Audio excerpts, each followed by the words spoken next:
You guys ready for this? Because I don't know if I am. Nope. Good day, YouTube, and welcome to another episode of the Albino Rhino Beer Review. The Douchette brought this over for us to try something. The puss. The Douchette, the puss. I call them a fine individual. Like, gentleman. oh my god, look at this thing. Look at that bottle. It's beautiful. Yeah. Guy wants to do nasty things with this, I believe. Hold it up. This is Sam Adams Utopias. It's 2013 edition, 28% alcohol. The doors open up on the kettle. Ooh, there's somebody inside the kettle. That's actually kind of scary. Yeah. Yeah, I don't want to pour this. Utopias is people! Utopias is people! I'm going to let you pour it, Mr. Alright. If you can open it. Don't break the bottle. Oh. Aaron's back there ready to choke a motherfucker. Alright. Is this right? What'd you do? What is this? Pull it off. Whoa. Hold on. Timeout. Is this just a little... Yeah. Okay. Sticky icky. Oh, wow. Oh my god, I don't know what to do. How much is an adequate pour? Is that enough? Keep going. There you go. Is that right there? Yeah. Alright.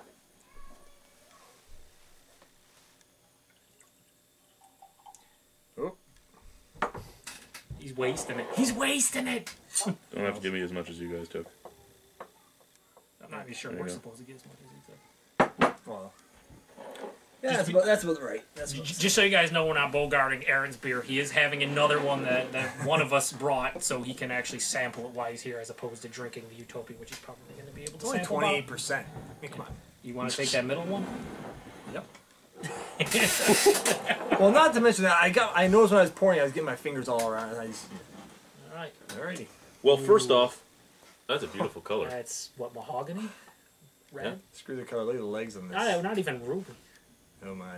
Yeah, holy That's crap. crazy. Oh my god! See that? You can like write your name in legs if you're really crafty. Wow, is there any way you can zoom in on that or bring it up? That is insane amount of, wow, the legs is crazy. I think the glass really helps with that too.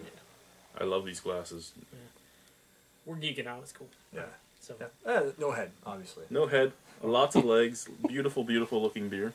you can smell it as soon as you open it. Oh god. Ooh. Wow, you know what? God, it does remind me of a beer I've had before. You know what? But just way bigger. Molasses. Yes, what is that beer? I was going to say Barrel H4D. Yes, yes, Yeah.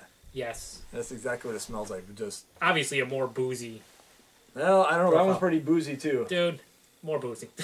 This one should be boozy. Well, that's what I'm saying. There's a butterscotch note in there, there's some caramel, there's molasses.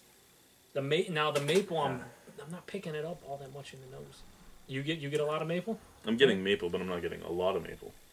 Your palate's off. No, I'm getting a I nice... opened it fresh though, It's so just maybe there's- Chad had something. Yeah, there's so much stuff coming up. Yeah, I'm there's- getting a it's nice, super really nice complex. sort of scotchy, like, Yeah, the it's- butterscotch thing is the massive. butterscotch Butterscotch thing and is- molasses for me. Yeah. Lots of butterscotch and molasses.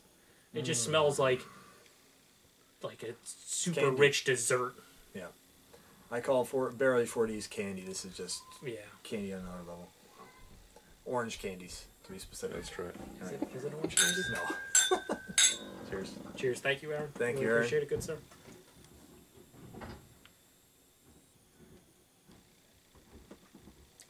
Oh, man. Oh, there's the maple. Oh, Yeah. There's the maple. That's huge. That's yeah. Oh. Aunt Jemima right there. Oh. No, it's not. I know, fucking corn syrup. no, not corn, but I'm just saying it's thick. I will say. Really thick. It lays really nice on the palate, right on the top. Oh, this is... Flying Monkeys has nothing on this beer when it comes to maple beers. Well, No. the maple wheat.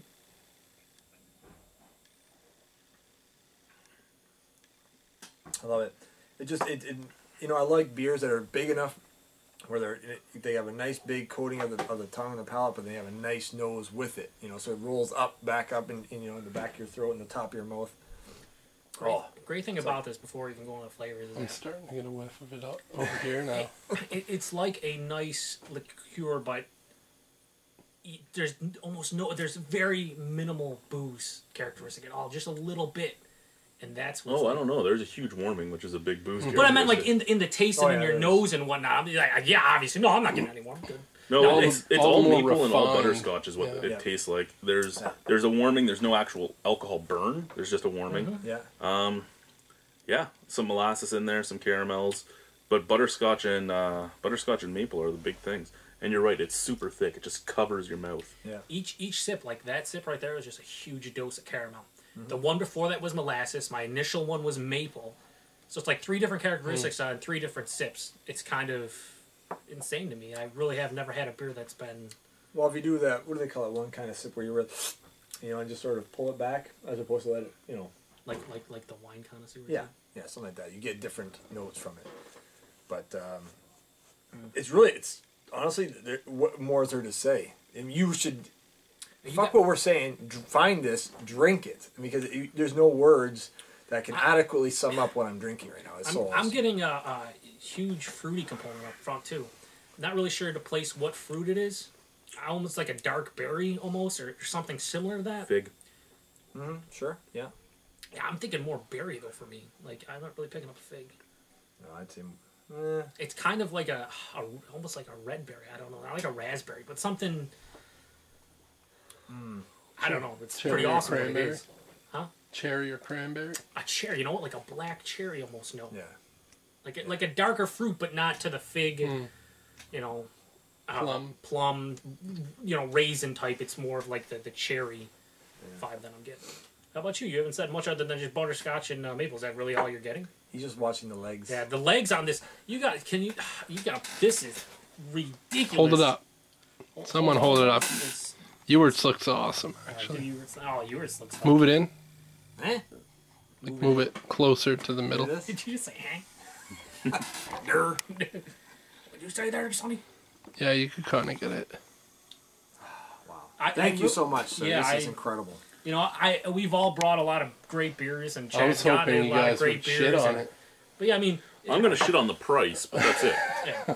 I understand why it's... I'm not. This is what I will... This is what I'll say for me personally. I'm just saying, you can sit this on a shelf. You can pour it when you want. You don't have to worry about it, the oxidation or anything. You can treat it like any liquor, and that's what's Chad awesome. has mentioned concerns with aging and maple, but that would be my only concern. Is maple? Say that they hang in there pretty good. Maple beers usually turn. That's my only concern. Yeah. I would say, if you are a huge craft beer enthusiast or geek, nerd, fucking dweeb, anything else you want to use, you owe to yourself to at least try this once. I'm not saying go out and buy a bottle for the price point we're going to talk about and whatnot, but try to get a sample of it somewhere, whether it's a beer fest or a friend or whatever. It's worth it.